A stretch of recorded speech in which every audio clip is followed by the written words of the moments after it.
Can you hear me now?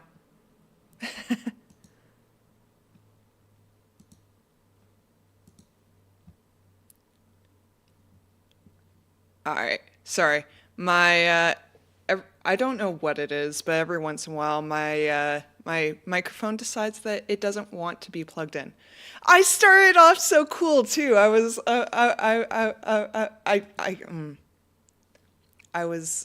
started off with a cool poem of Tolkien. Um, Welcome to the stream, Malcolm. I gotta repeat the poem. It was a cool poem. I I was all psyched and I thought it was a cool way to open. All right, so I started off by repeating a poem. This is called "The Brothers in Arms" from the collected poems of J.R.R. Tolkien. He fell alone, I heard him cry. I could not reach him, save to die. Too late beside him, let us lie. Make him a grave beside the sea. Heap the same earth over me. There together let us be. Um, Good morning, everybody. It's a beautiful December 23rd, Monday morning, and we are officially in the Tolkien universe on the first of After Yule. In the Tolkien universe, December 23rd marks the first day after Yule, which is in the Tolkien universe equivalent to the Christmas holiday. So December 21st and 22nd being part of Yule. So we are officially into our after Yule date in the Tolkien universe. We got a lot of cool stuff for you guys today. Mainly, we're going to be continuing our review of the brand new Keepers of the Elven-Rings book. We're going to be going into the first chapter today. Our stream last Wednesday or Thursday, we actually had an opportunity to go into the new calling and cultures available in this book. So if you didn't check those out, please go watch the VOD that's available both on YouTube and Twitch. But I also have a cool thing that I've been working on. I've been working on an opener video for you folks. So we're going to show that now. It's like 14 seconds long, so don't blink. You'll probably miss it. But I'm going to show you guys the cool thing that I made.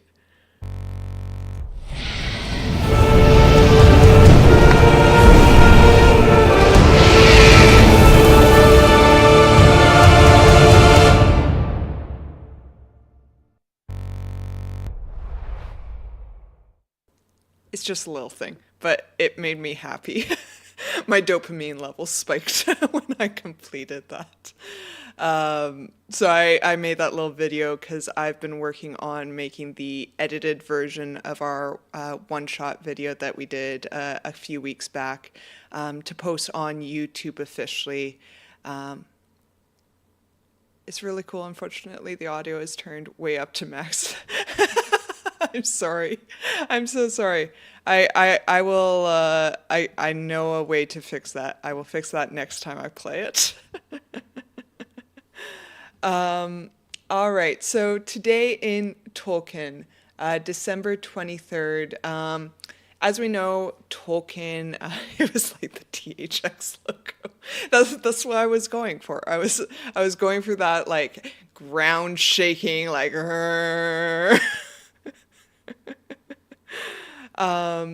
So as we know, Tolkien very coolly wrote to his children throughout their lives as Father Christmas.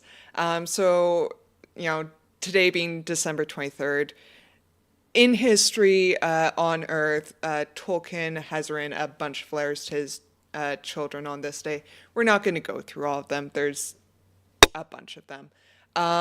We also know that the sixth and final episode of the 1956 radio series by the BBC Third program for the Lord of the Rings aired on this day.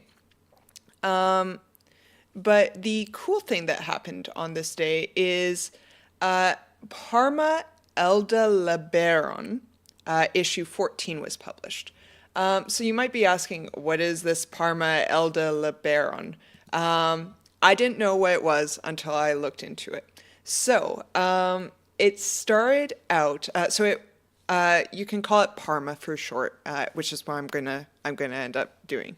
So Parma was a linguistic journal dedicated to the scholarly study of the languages by Tolkien. It was first published by Mythopoeic Society, and then by the Elvish Linguistic Fellowship after issue number 6, or ELF for short.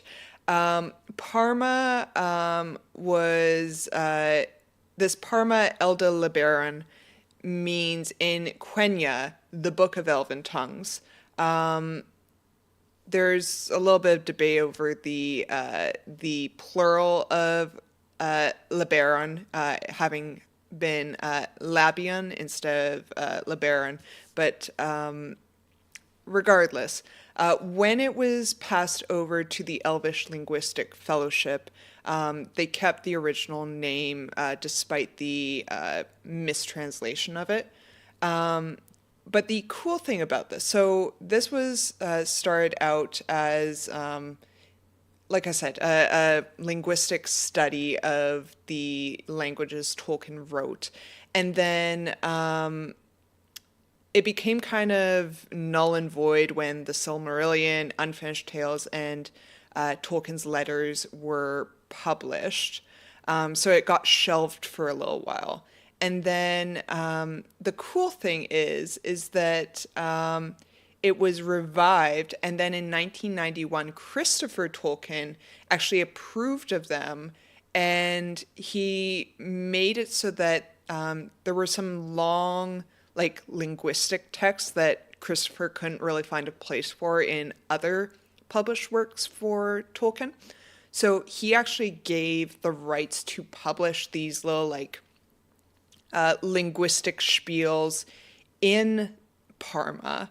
And so you can find actually a bunch of original Tolkien lore and language-related tidbits, I guess, in Parma Elda-Lebaron. I didn't know this before, so this was something new I learned.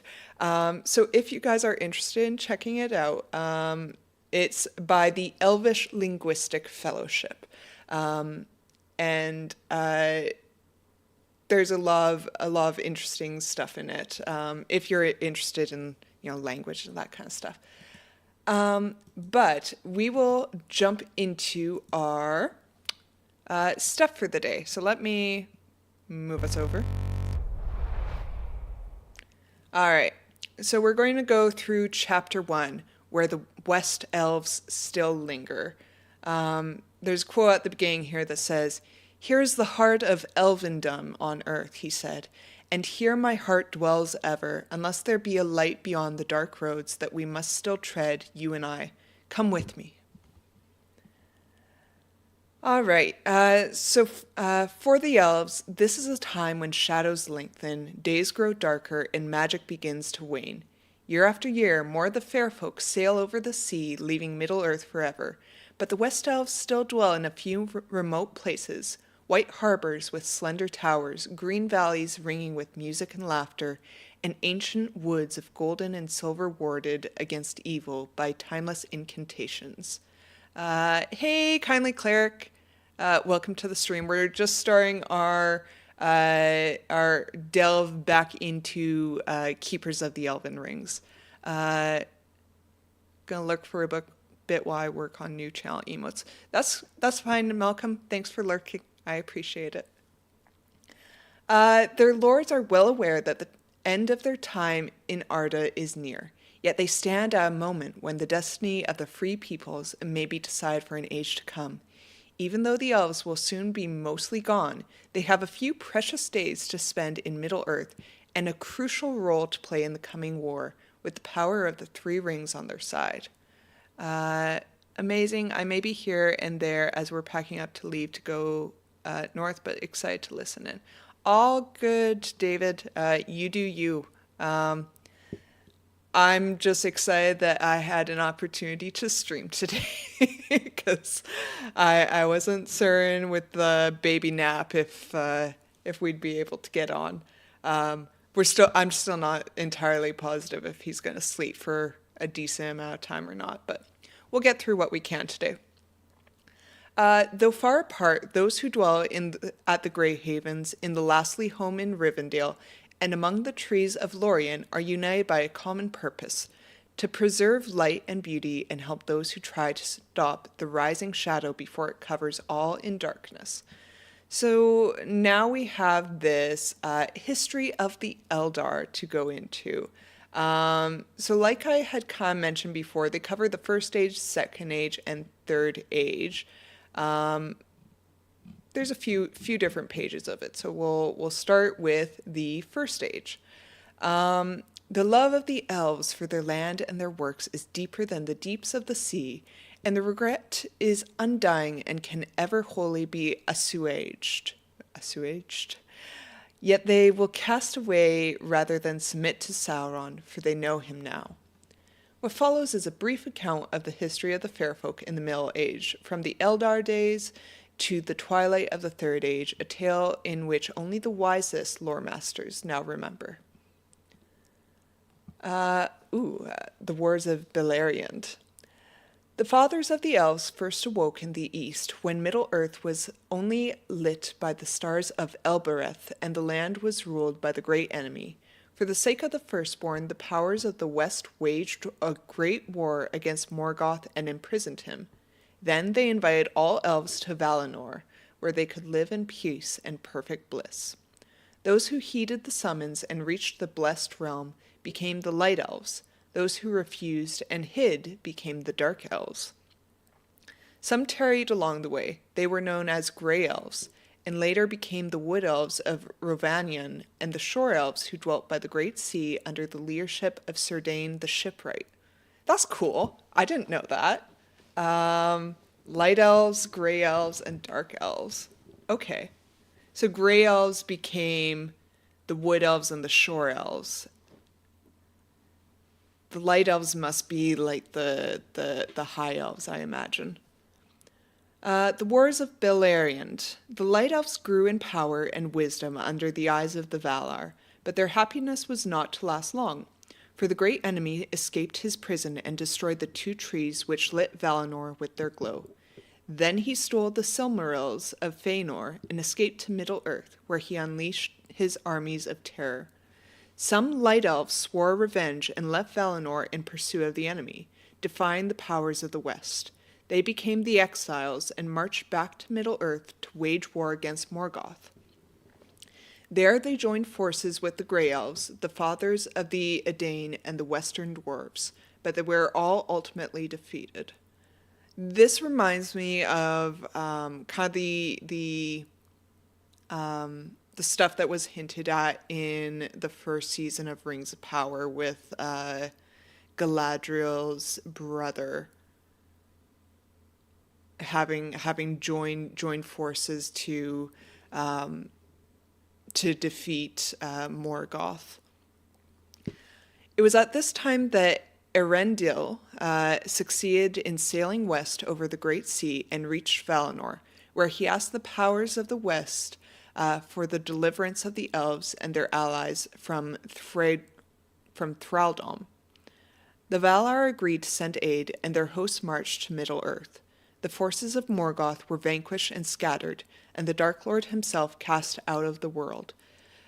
Amidst the chaos of the war, Beleriand and the northern lands were devastated and submerged beneath the sea, altering the shape of the land forever. That's cool.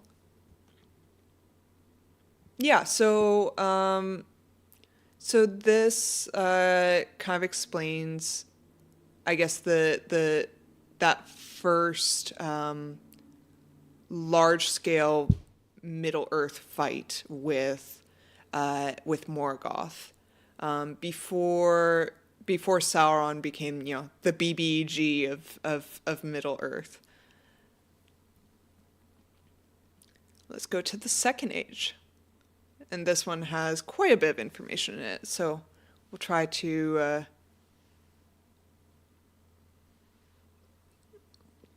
I'll try to keep my voice quenched with some coffee. Once the realms of the West Elves were swallowed by the sea, the Valar once again summoned the exiles and the Grey Elves to the west. Not to Valinor, which they had forsaken, but to the Isle of Eresia off its coast. There they could live in peace and enjoy the blessings of Eldamar. Many accepted their invitation and sailed on grey ships. Some, however, refused this compromise. Most of those settled in Lindon, and Gil-galad became their high king and built a palace on the Firth of Lune. Other elf lords desired to rule their own domains and traveled further east. Celeborn and Galadriel dwelt for a time on the shores of Lake Evendim, and eventually joined Celebrimbor near the dwarven realm of Khazad-dûm in Eregion. Others crossed the Misty Mountains and established their kingdoms under the eaves of Greenwood and Lorenand. Good Lord. That's cool. I didn't realize that Celeborn and Galadriel dwelt on the shores of Lake Evendim. So in the map, when you're looking at, a map of Middle-earth, the Shire is directly below Lake Evendim. And Lake Evendim, in the Third Age, there's a large ruined city on the shores of that lake. So that must have been where Celeborn and Galadriel were. I always just assumed it was an outpost for like the Rangers, or like a lost city of men, and that's interesting to know that the elves were there for a time. The making of the Rings of Power. The elves who resisted the call of the West desired to build their own blessed realm in Middle-earth and fight the tide of time and change. First in this ambitious pursuit were the elven smiths of Eregion, and chief among them Celebrimbor. Binded by their thirst for knowledge, they accepted the aid of Sauron, who offered them his aid disguised as a master jewelsmith. Under his influence, they grew mighty in craft and began the forging of the Rings of Power. Many were made of various kinds, some more potent and some less. But as the elven smiths indulged their ring-making, the Dark Lord acted on his own secret stratagem, the creation of a great ring to rule over all the others. Fortunately, Celebrimbor became aware of Sauron's plan and hid the 3 rings which he himself had forged.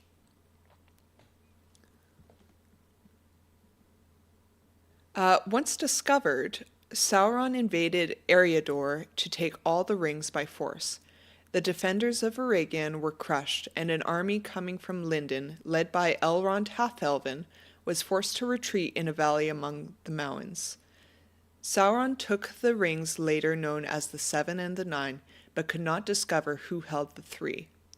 For 6 years, the hosts of the Dark Lord rampaged through Eriador.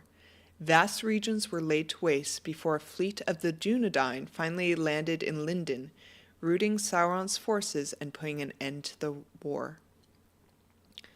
The downfall of Numenor and the Last Alliance. An age of uneasy peace followed. Sauron's power grew in the east as he used 9 rings to ensnare mighty kings of men, and the dwarves accepted 7 more. These were the Black Years, the days of flight. Wandering elves fled the great lands and swelled the western havens, taking grey ships to sail over the sea. For a time the elf kingdoms were safe, as the shores of Middle-earth were defended by the mighty Numenor. And there's a beautiful piece of artwork there.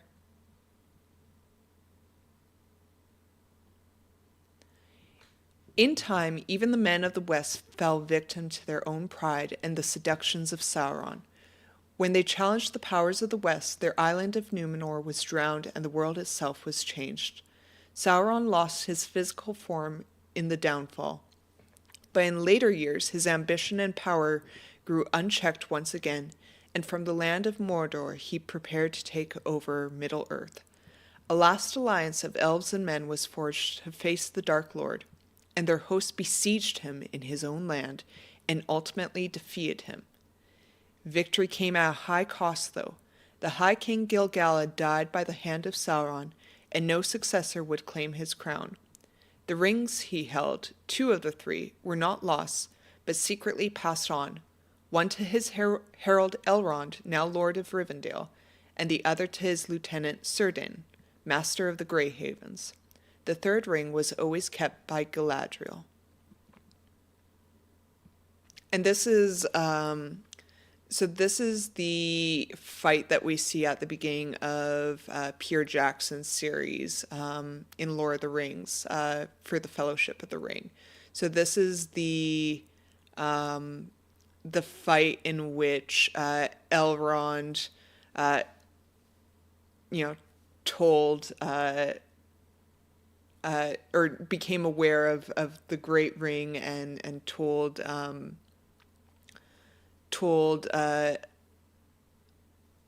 Isildur to destroy the ring. This is what they're talking about here. That's the scene in the movie trilogy.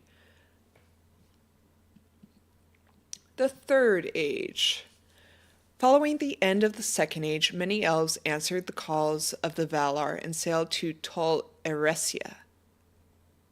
Eressi. Yeah, that's how you pronounce that, Eressi. Contacts with mortals diminished, and large parts of Lindon were abandoned. It was only thanks to Círdan and the power of the Ring of Fire that the realm remained unified, ruled by a council of lords. Elrond kept watch over Eriador from Rivendell, now a refuge of strength and wisdom, defended by the Ring of Air. Galadriel wore the Ring of Water and chose to dwell with Celeborn in Lothlorien, to the east of the Misty Mountains. The long sunsets of the Firstborn had begun.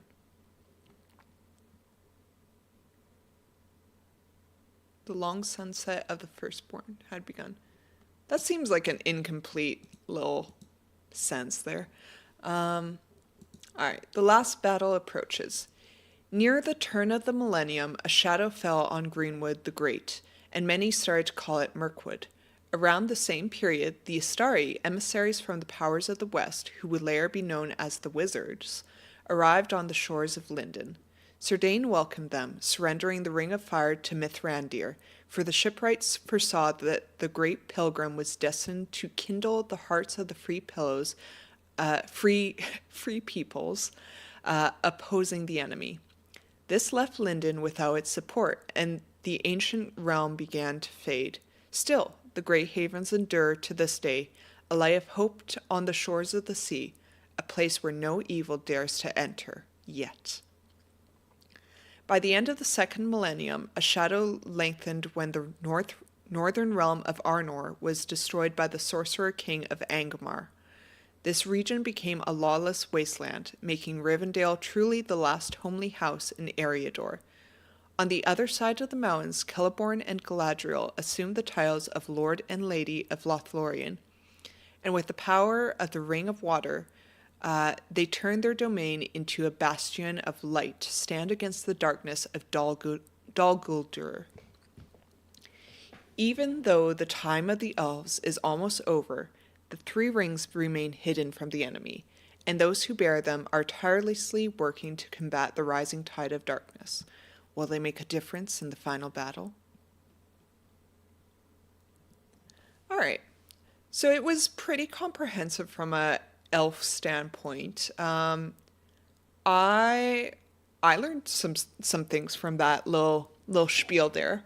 I feel like the entries about the Third Age are pretty well known at this point. it's still good to know regardless. I'm glad that they have it all outlined for those people who aren't aware of some of these facts. Um, but again, very pretty art.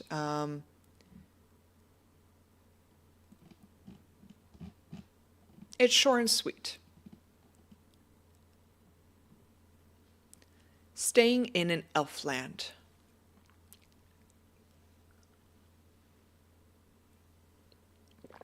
All right. It seemed to them that they did little but eat and drink and rest, and walk among the trees, and it was enough. It is said that no one can visit the abodes of the elves and return unchanged. Elflands are indeed magical places, especially by mortal standards. The mere presence of an immortal folk is often enough to influence any location. However, the regions where the Rings of Power once resided, or are still in use, are so profoundly different that they may be said to have absorbed the very essence of elven hopes and desires, along with their memories of the undying lands to the west of the sea.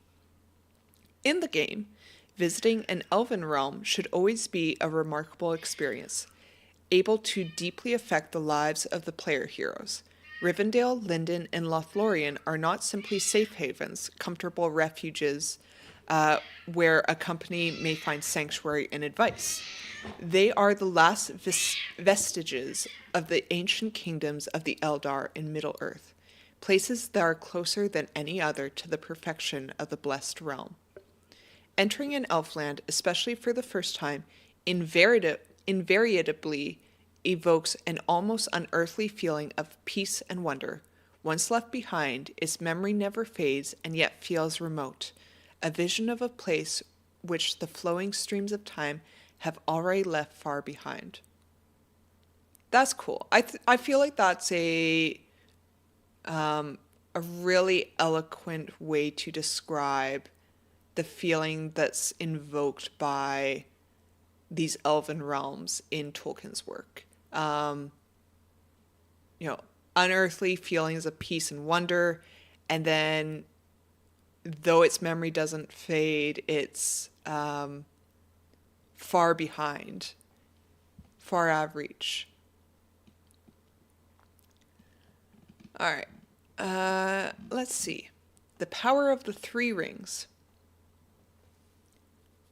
The primary function of all rings made by the artificers of Eregion was to prevent or slow decay, serving as a ward against the unwanted change feared by most elves in Middle-earth.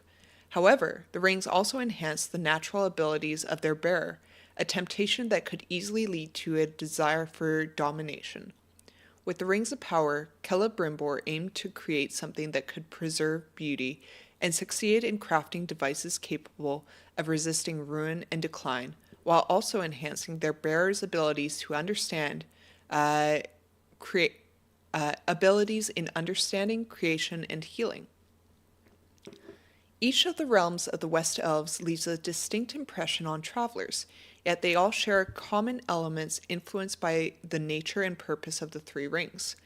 Perhaps the most obvious is the inability for outsiders to perceive the passing of time while in an elfland in the same way as beyond its borders. It is easy for visitors to fall into a routine of idleness and contemplation, forgetting any urgency and become oblivious to the passage of days and weeks. The elves living there seem to engage in little more than singing, dancing, and celebrating. But if someone makes an effort to observe them carefully, they can be seen involving themselves in many endeavors, like writing, smithing, and creating art or holding councils. Yet they often seem to perform such activities with a casual and carefree attitude, unless some urgent matter is at hand. That's great. I love it. It kind of reminds me of when you're reading in the books about the carefree nature of the elves when they're walking through the south farthing of the Shire. They're just merry and carefree and lighthearted. If engaged in conversation and pressed to discuss their priorities in life, the words of most dwellers of an elfland are often bewildering. For example, they seem to care little for the future and put almost no value in worldly wealth. Some may love gems and pearls and prefer silver over gold, but simply for their aesthetic qualities.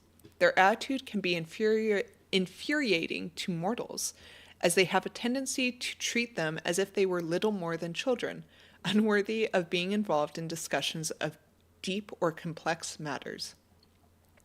Among themselves, however, and with those outsiders they have learned to trust, elves may open their heart to share the weariness of their long lives and the perilous change they perceive in the world outside their guarded borders. And that makes sense. I mean, if you are 500 years old or 1,000 years old, someone who's 40 years old would seem like a child to you. They've barely grazed the surface of your lifespan. It's the elf superiority complex. As foreigners spend more time among the fair folk, they may perceive a change within themselves, a heightened sensitivity and communion with nature that may well be surprising for the most hardened and disillusioned adventurer. As they adapt to the elvish pace, they find themselves moved by songs, views, or little everyday experiences that they never really cared for before. For outsiders, visiting the elves is a time of introspection that may reveal more than they wished about their own nature and hopes. Most are likely to experience moments of exceptional clarity about their true desires and develop a sincere love for the Eldar and their ways. Others find themselves unsettled and later may come to doubt their memories as waking dreams. The following paragraphs present a series of special rules designed to capture the experience of spending time in an elfland in game terms. Cool. I'm excited for this because especially in Eriador,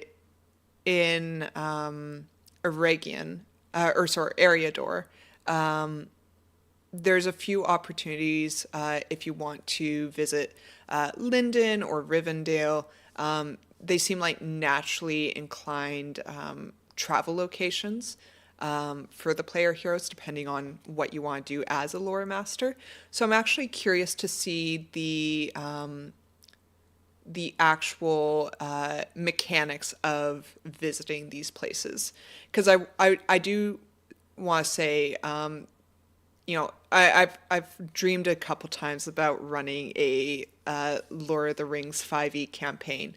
Right now I'm just wetting my whistle with some one shots, but I do eventually want to run a campaign.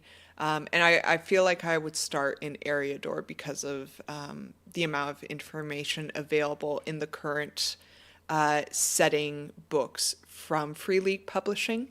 And one of the places that seem like a cool place to start out is the White Towers just to the east of Lindon. So it would feel natural for them to continue on to Lindon after that. So we'll see what this says. So timelessness. A company that enters an elfland cannot really anticipate how long they will stay there. They will realize this fully once they leave. It is up to the lore master to determine how much time has passed since they set foot in the elfland. Usually such a visit lasts between 1 and several weeks, though longer stays are not unheard of. So if we think Bilbo visiting, he was there for, I want to say 6 months or something when Frodo first came across. Don't quote me on that, but I feel like he was there for quite a while before Frodo came. In game terms, a visiting company initiates an automatic fellowship phase. Most rules presented on page 110 of the core book apply normally. Player heroes can recover spiritually and choose undertakings.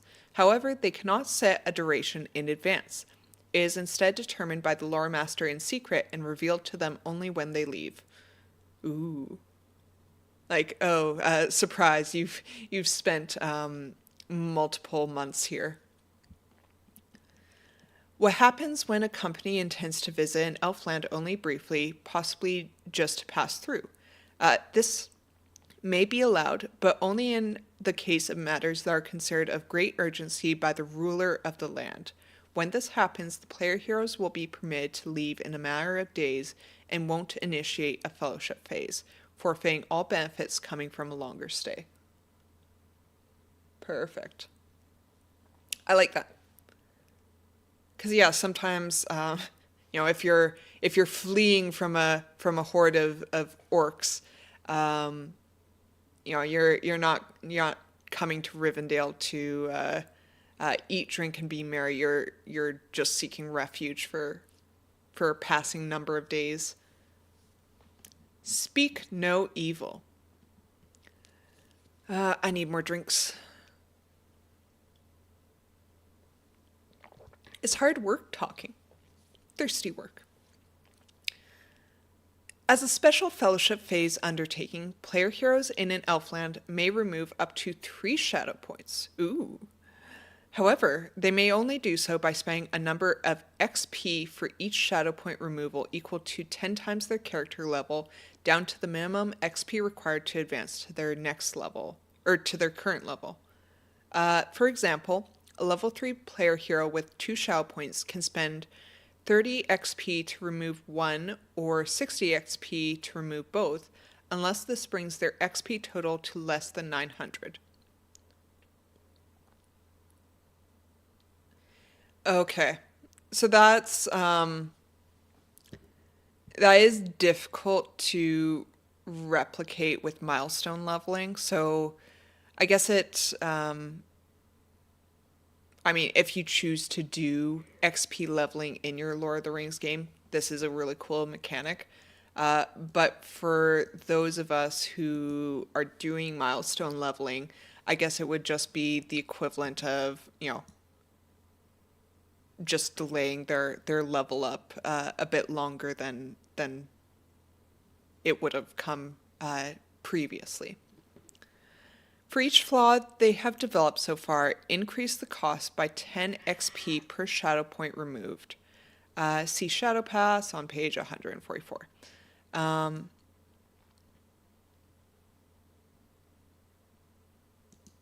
Yule in an Elfland. Under most circumstances, only player heroes who are native to an elfland can choose to spend their Yule Fellowship phase there. Elves of Lindon at the Grey Havens, High Elves in either Lindon or Rivendell, and Wood Elves in Lorien. Guests who have been granted permission to stay indefinitely may also do so, or companies tasked with a mission in times of great peril. Ooh, and then we have a brand new map for Lindon. So we've got Palace of the Seabirds over here, Forlond over here. These are the white towers that I was talking about. One of the seeing stones is located in these in the largest tower here. There's a whole thing in I think it's in Tales from Eriador, where you have like an opportunity to, or no, it wouldn't be Tales of Eriador. It would be Ruins of Eriador, where there's a whole story beat here in the White Towers regarding the Seeing Stone.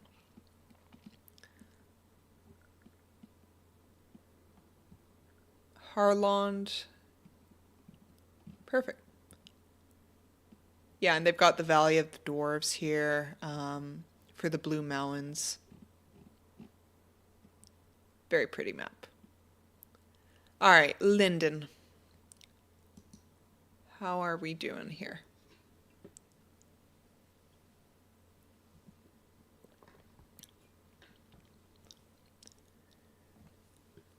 So, at the Greyhavens dwelt Cerdain the shipwright, and some say he still dwells there, until the last ship set sail into the west. In the days of the kings, most of the high elves that still lingered in Middle-earth dwelt with Cerdain or in the seaward lands of Lindon. Lindon is what remains of ancient Beleriand, now mostly sunken beneath the waves. Its coastline suffered further loss in the tumult of winds and sea that followed the drowning of Numenor. During that time, great storms battered the shores of Middle-earth, with the sea encroaching upon the land in many places, while in others it piled up new coasts. When the upheaval ended, the extent of the realm of Lindon was greatly diminished. Yet, the realm founded by Gil-galad endured. It was from its fortresses and havens that the army of the Last Alliance marched south to join the forces of Elendil, and again to ride against Angmar and besiege it 1,000 years ago. For the elves of Lindon they remember the iron-shod shores of orcs trampling the fair grasslands, and dragonfire setting ancient woods ablaze, and the battles, the routs, and the charges of the Eldar days, those who perished and those who escaped with their lives out of lack of courage, probably. More than other elves in Middle-earth, they know that peace relies on sharp swords and strong hearts. Even if elven armies will never again march out of Lindon, war may well come to them, and will not find them unprepared. Lindon includes all the lands west of Ered Luin, both north and south of the Gulf of Luin, and the country between the Blue Mountains and the river Luin. Even when there was a high king of the elves of the west, the realm was divided into several lordships. In the Third Age, each of these domains is virtually independent. Cerdain has gathered the greatest of the 5 lords into a council of Lindon, meeting to address common issues. Yet, most of the concerns of the elf rulers are related to the preservation of their own lands and people, and the keeping of the memory of the past.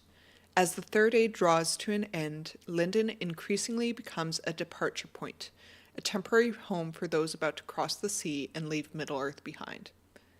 I can imagine an NPC that has come to Lindon and maybe has second thoughts about departing Middle-earth.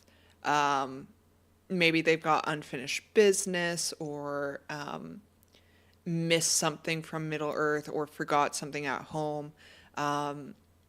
Maybe they're nostalgic or sentimental, and bringing in a party to do a little side quest for them.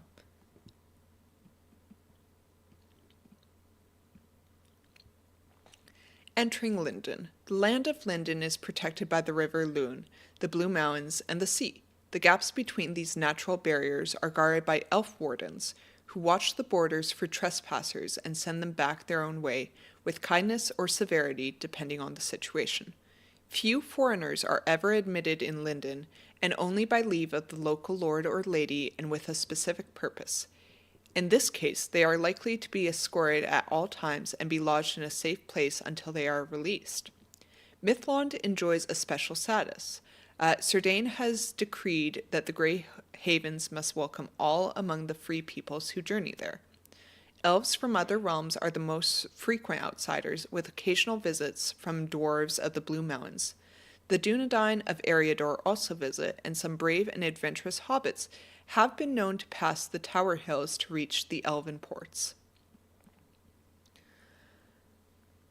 Outsiders, however, remain a rare sight in the Twin Harbors. Despite Cerdain's instructions, the elves remain wary of those who they do not know and are conscious of the enemy's deep hatred for the Eldar. Mithlond holds a vital role for all the elven realms east of the sea, and should the havens be threatened or harmed, all the Eldar would suffer greatly. Consequently, the guards and wardens are so suspicious that they are often considered unwelcoming. Any doubt about a traveler's motives ensures a thorough investigation before any stranger is allowed within or even near the city walls. Visitors who are granted permission to enter are assigned a domicile. Uh, those who have been invited share a residence with their patrons, who assume responsibility for them. If travelers lack a host, they are accommodated at the dwarven house outside Nevlon's main gate. Adrain, the steward, carefully screens newcomers and ensure they are supervised. Only those counted among the elf friends are free to wander without supervision. Okay, so you basically bring in an NPC to escort them.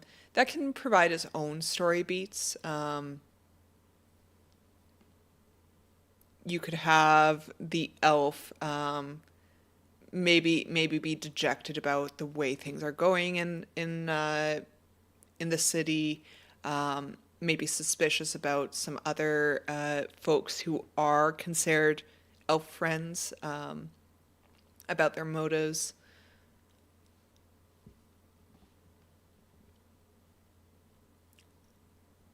Dor Lirendir. The land between the Blue Mountains and the river Lune has been inhabited by elves since ancient times, and the kings of Arnor never laid claim to it. This country belongs to the kingdom of Gil-galad, and the fair folk ranged across its hills and valleys from spring to autumn, filling the woods with the sound of music. In winter, a handful tarried behind, gathering in hidden caves or well-defended mansions. In the Third Age, only ruins remain of these retreats, but roving elves still give this country the name Land of the Singing Wanderers. Oh, that's cool. The land between the Blue Mountains and the river. Let's look.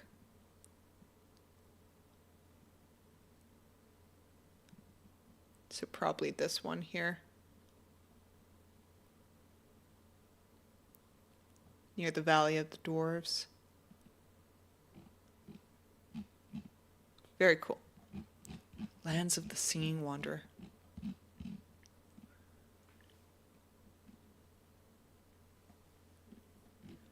Alright, now we're going to get into some of the other locations here in Lindon. In the northern part of Lindon, the western side of the Blue Mountains is marked by deep and shadowy dells, covered by forests of firs and pines. Cold and rainy winds from Forchell and the great sea battered the rocky grasslands closer to the shores. The descendants of Fëanor, the greatest of the ancient elves, ruled these lands. Renowned for being skilled smiths and great mounted hunters, they are proud and stubborn. Ooh. It would be cool to have like a whole like subculture for elves that are descendants of Fëanor. Or maybe make it like a sub-calling, actually. Since they're mounted hunters, you could make like a subculture for Warden. Southern Lindon is a gentler land of rich meadows and wide forests of beech, ash, and oak. It was settled by elves from western Beleriand, a mix of exiles and grey elves, once followers of Fëanor's second brother. They are hardy and valiant warriors and great riders. Their lord dwells in the haven of Forlond, famous for its tall walls and slender towers, each raised by an elf lord of ancient blood. By day the towers of Forlond fly their flags, and by night they shine with colorful lights. Once a year, on the Day of Glory, all the mighty warriors of Lindon meet for a great tournament, and their banners cover the sea and the surrounding plain like radiant flowers. That's cool. The Day of Glory. That'd be a nice little side quest.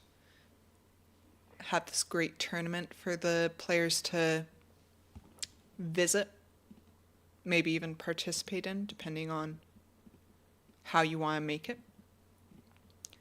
Harlindon. The northern shores of Harlindon are rocky and covered in elmwoods, oaks, linden, and poplars. Here, the followers of Fëanor's third brother, Finarfin found their homes, a mix of exiles and grey elves from Nargothrond and Dorthonion. They are skilled scouts and hunters on foot, able to move unseen across any terrain. The harbor of Harlond is the only visible settlement on these shores, a sea of low stone houses with flat roofs covered by gardens. The greater part of the sea is delved into the rocky cliffs and lit by 1,000 elf lamps. The elves of Harlindon are fond of flowers, which they grow all over the upper sea, and their crafters weave and embroider colorful floral images on fabrics. On the Feast of Blooming, the elves of Harlindon don their brightest floral garments and wear crowns of fresh blossoms to welcome the arrival of spring. The descendants of the Grey Elves of Doriath and the original Green Elves of Ossiriand live further south, dwelling in caves among woods of birch, willow, and alder. They guard the southern marches of Lindon near the borders of Eriador. They are a shy folk, seldom seen and more often heard in songs and pipes echoing through the woods. I like that they have some different personalities and skill sets for each of these elf regions. It gives a little bit more life to the type of elf you want to build.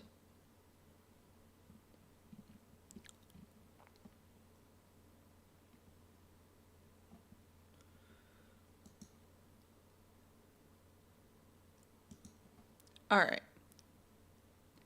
Narya, the Ring of Fire. Set with a red ruby, Narya the Great was forged by Celebrimbor of Eregion, where he succeeded in creating 3 rings of power. It was entrusted to Sirdain the Shipwright, who perceived it an enduring flame capable of kindling courage and uplifting spirits. The shipwright held onto it for thousands of years, profoundly affecting the history of the Grey Havens and the lives of its inhabitants. In the early days of the Third Age, recognizing the wisdom and purpose of the arrival of the Astari, Sirdain passed Narya to Gandalf the Grey. While wearing Narya, a creature gains the following benefits. Flame of Arnor. The wearer of Narya sheds bright light in a 10-foot radius and dim light for an additional 10 feet. They can dismiss the light as a bonus action. While present, the light gives the wearer advantage on intimidation checks. In addition, fiends and undead within Narya's bright light make attack rolls against the wearer with disadvantage. That's cool. Rekindle hearts in a world that grows chill. The wearer's charisma score increases by 2 to a maximum of 30. Ooh. In addition, Narya is considered a wondrous item affecting all charisma skills. Support in weariness. The wearer of Narya doesn't age and their constitution increases by 2 to a maximum of 30. In addition, if the wearer starts their turn with at least 1 hit point, the wearer regains hit points equal to their proficiency bonus.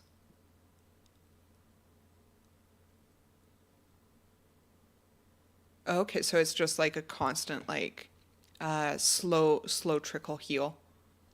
The Ring of Fire. Narya is unbreakable and invisible while worn, except to the ring bearer. In addition, its wearer has immunity to the charmed and frightened conditions and resistance to fire damage. Very cool. I like that. These benefits kind of inspire me to homebrew some cool items. The Grey Havens. Mythlond, the Grey Havens, is the only location in Lindon that mortals are likely to visit. It is the gateway that connects the elven shores with the rest of Middle-earth and the beacon of light from which the power of the High Elves still shines in the west. And we've got this beautiful piece of artwork. The havens consist of 2 twin harbors, the western haven of Haylond and the eastern haven of Nevlond, each of which is detailed in the following sections. Haylond. Upon founding the realm of Lindon, the High King of Gilgalad erected his capital city on a rocky promontory on the Firth of Lune. It was to be a bulwark against any threat from the east, but also a lodestar for the elves of Middle-earth who heard the call of the west. Erelond, it was called the King's Haven, but in time the say also came to be called Gonkar, the stone ship, since to those on the sea it looked like a great ship with its prow as the gardens of the west, its stern as the king's palace, and its mast as the many towers vying for height. Today it is simply known as Haylond, the farther haven, as it stands on the western shore of the Firth of Lune.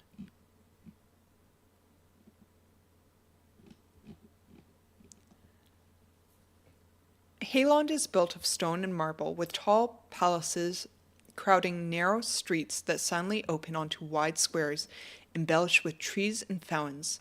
Although originally larger, in the late Third Age, Haylond is smaller than its twin haven across the water, its population mostly consisting of long-term residents.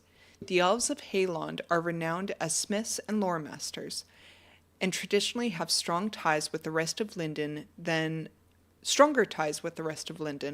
than with the lands to the east. It may be striking to visitors that a great number of houses and shops are empty, not ruined, but simply silent and uninhabited, their former owners having gone over the sea. Ooh, and then we got a map of Haylond. Very cool.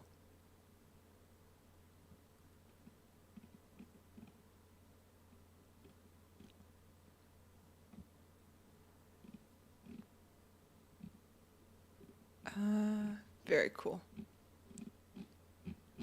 We won't go through all of Haylond just now.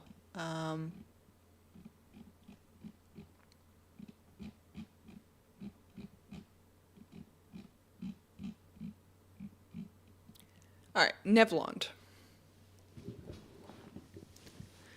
Nevlond nestles between the Firth and the natural harbour formed by the Nigerian stream, clustered around a rocky hill crowned by Cerdain's tower. The harbour was established at the beginning of the Second Age by Celeborn and Galadriel, who constructed a fort named Tharalhanost, the fortress across the Lune. Despite their aspirations for an independent domain, the harbour's proximity to Gilgalad's capital Say proved too compelling, with boats and ships continually traversing between the two havens, ferrying people and goods. This constant movement gradually transformed Thralhernost into a dependency of the northern haven. Disappointed by this outcome, Celeborn and Galadriel, among the many of the exiles who had built the fort, decided to leave. Before departing, the Lord and Lay entrusted the harbour to their kinsman Cerdain.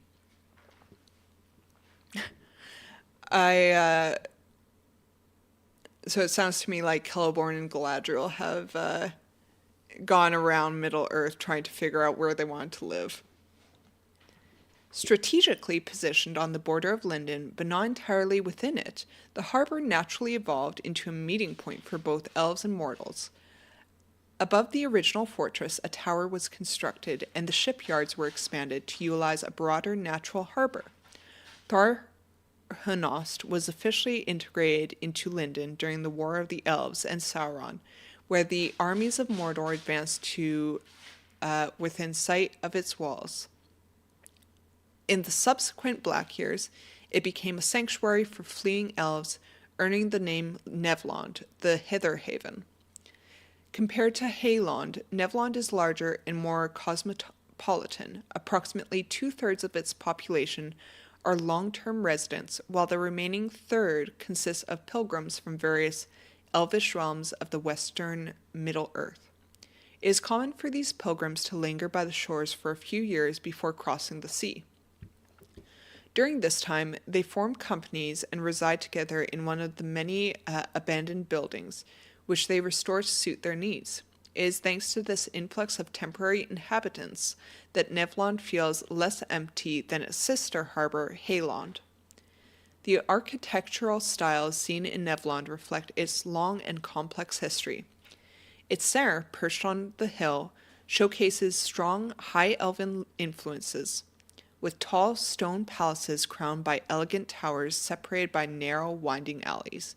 As one descends towards the harbor, the buildings become lower and are predominantly constructed of bricks plastered in white.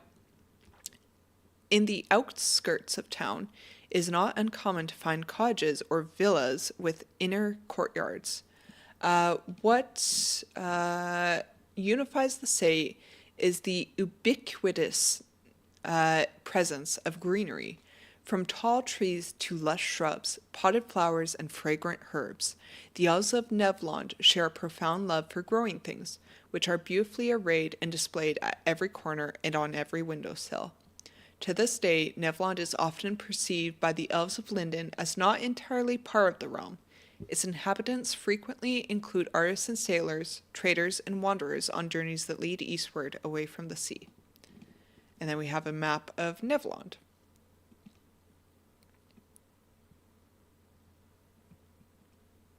Very pretty. I won't go into this either. Not so much a concern for time, but more I want to leave you guys stuff to discover on your own when you purchase this book, because it's quite a nice a nice book. All right, so now we've got the 9 Houses of Mythlond. The 9 Houses of Mythlond are ancient institutions akin to guilds found among men that are open to all citizens of the Grey Havens.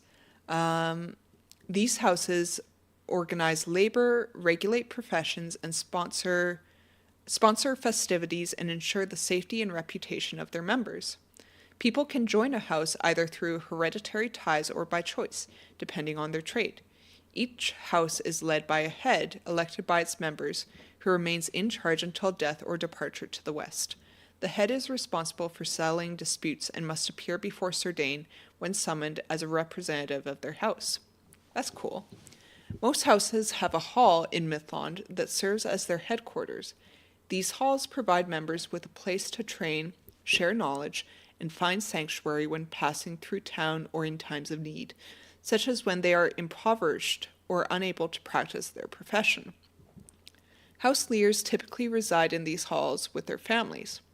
Within these halls, crucial decisions regarding the house and its trade are made, and alliances are forged as the needs of prominent members convene to address the needs and aspirations of their community.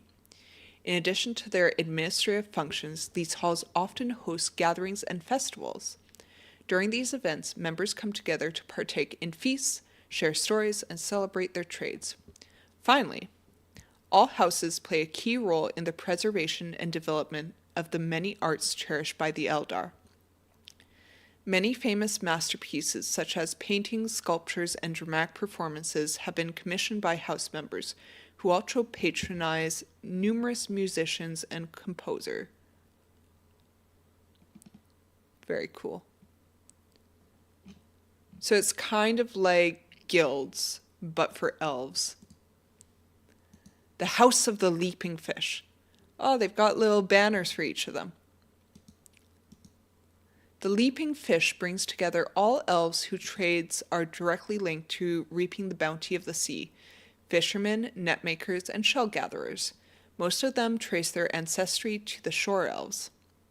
The seat of the house is the Hall of the Shells in Nevlond, the residence of Lady Gladwyn, its leader. The emblem of the house is a leaping white fish on a field of deep blue. House of the Seabirds. Members of this house are sailors and mariners and all those who navigate the waters transporting goods or people, including fairy elves and raft elves. Even among the shore elves, they are celebrated for being masters of all tongues of birds. They meet in the Hall of Tern and Gull, in the presence of their leader, Gandrin, a renowned sea captain. The house's emblem is a white seagull and a white tern, their beaks open on a light blue field above waves.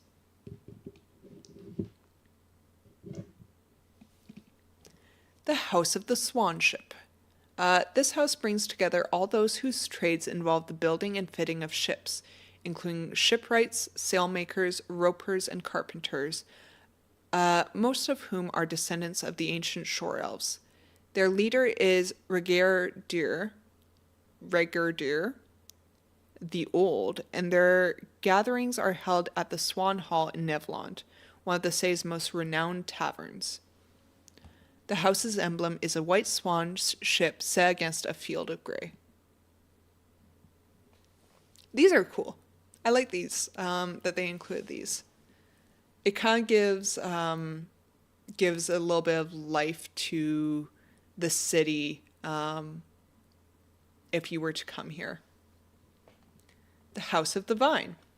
Members of this house are elves whose trades are connected to the earth and its bounties, including farmers, brewers, and bakers. They oversee the Say markets. The head of the house is Lady Rian, who resides in the Palace of Plenty in Haylond with her husband Galahale.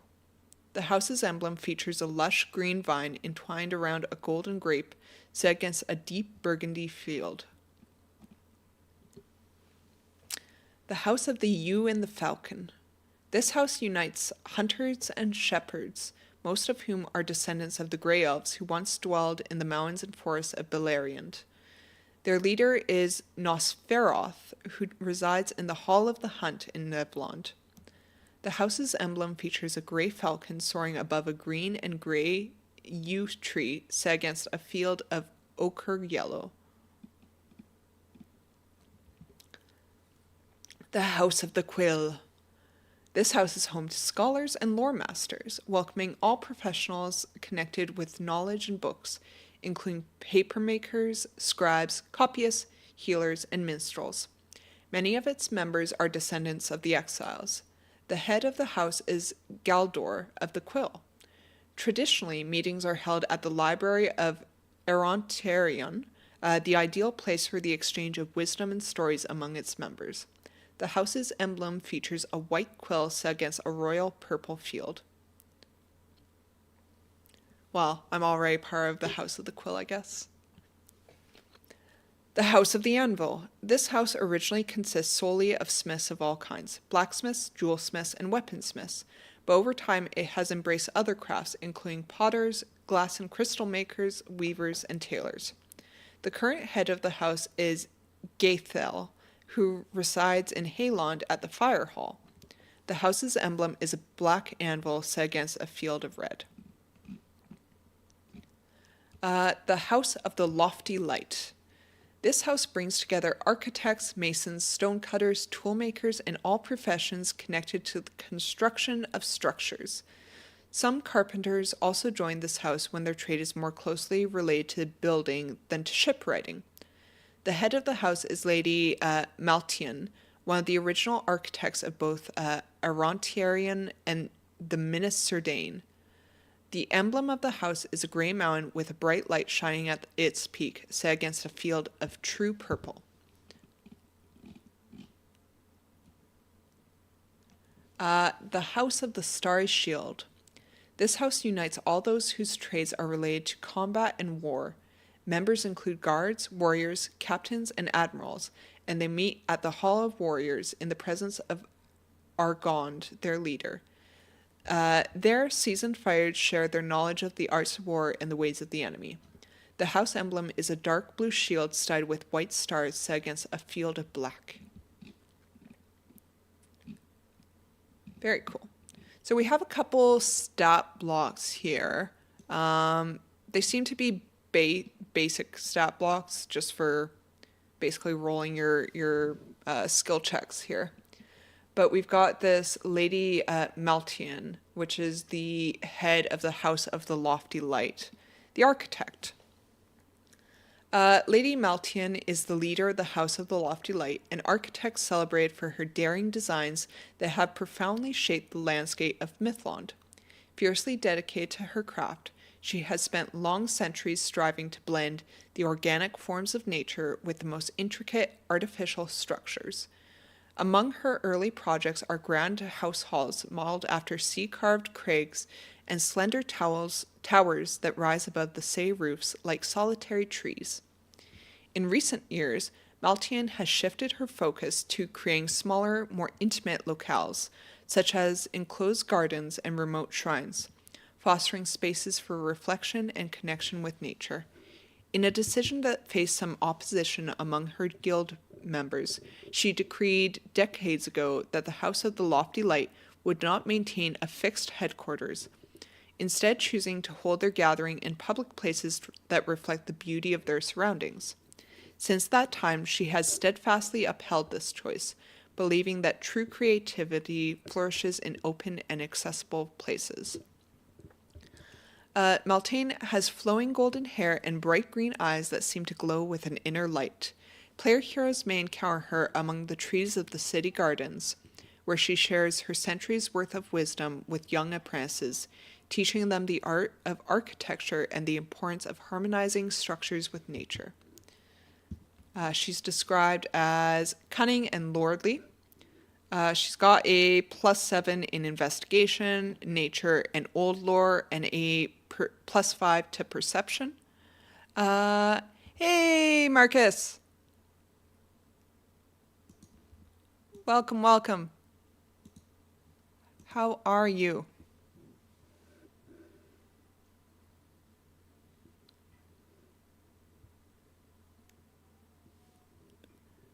Sup, dude? I'm good. How are you? I'm just winding down my stream here. But we were just discussing the new Lord of the Rings 5e book, Keeper of the Elven-Rings. So I was just going through some of the stuff that they have available in this book. And today we were reviewing Lindon, which is one of the 3 locations covered in this book.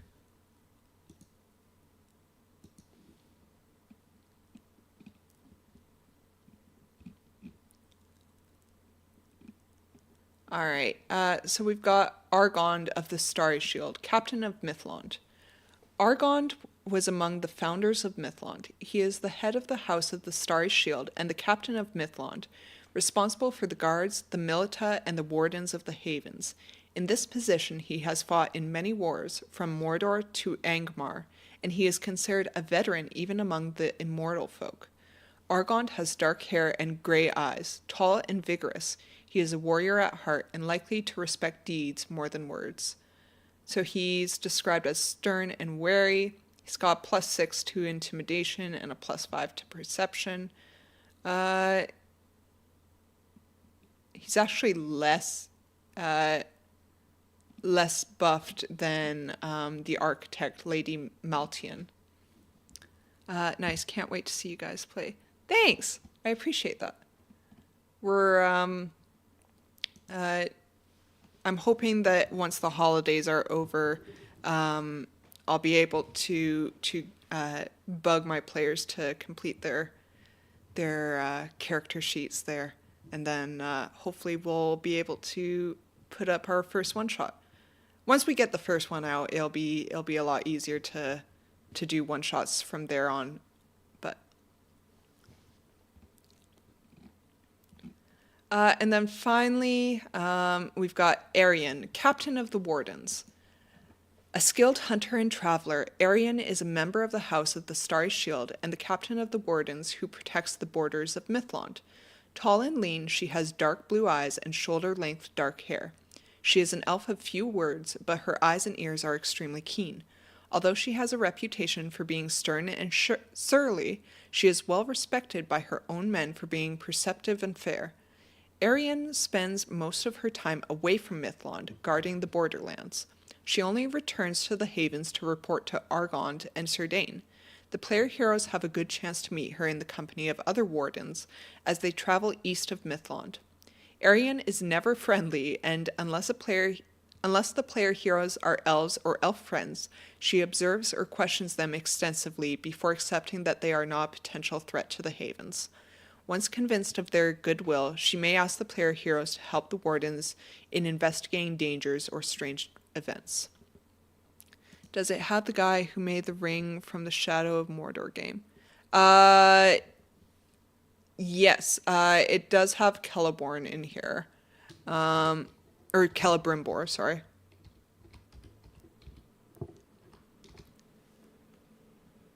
Let's see what we've got for a stat block for him. I'm sure we have a stat block for him in here.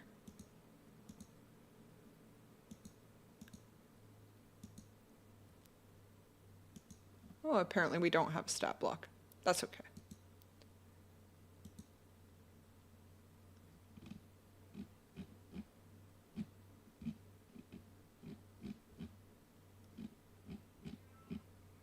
We've got a bunch of good stat blocks in here, but I'm not seeing Celebrimbor. That's okay.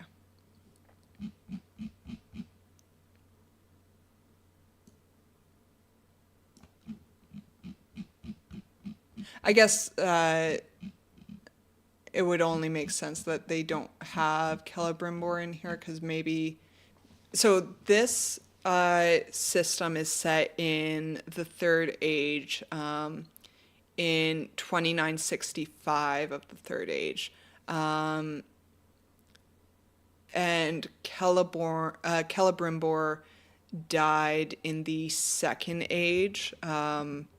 He was murdered by Sauron and turned into a flag. So they probably don't have, they possibly don't have his stat block in here because they assume that you're playing in the Third Age. But I think that you could definitely get away with just homebrewing him.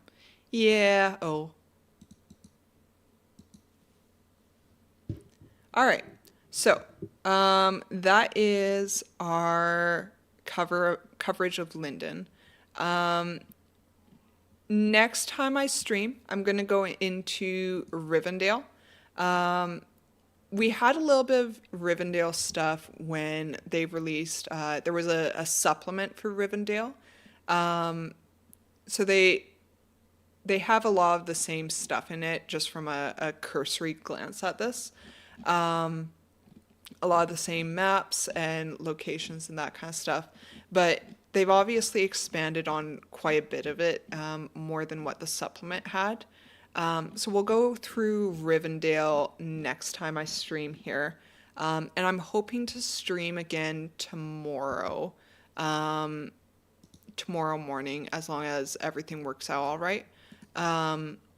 I won't be streaming on Wednesday or Thursday this week, just because of the Christmas season. I'm going to be busy visiting with family and having a good time, eating lots of good food. So we'll go through Rivendell next stream. And if we have time, we will try to finish off with Lothlorien. But I have a feeling that Lothlorien will end up being a stream for the new year. So we will go through all that stuff on future streams. There's lots of great stuff left to cover. We've got an entire chapter, an entire other chapter left, The Days Darken, in which we will cover some various other locations in this supplement that are not otherwise covered elsewhere.